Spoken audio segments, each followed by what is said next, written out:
Estamos aqui no campo do Jardim Pedro José Nunes, que fica entre os distritos de Vila Jacuí e Ermelino Matarazzo. Flagrante aí de calçada aí suja com entulho, apesar da placa aí de proibido aí, ó. Proibido jogar lixo aí da prefeitura.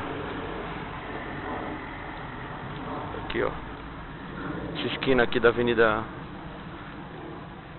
Mário Alves com a Avenida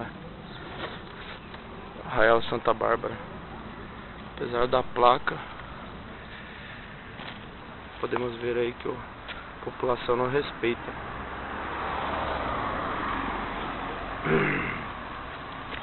Cabe aí às autoridades aí, quem for de competência aí, resolver essa situação aí.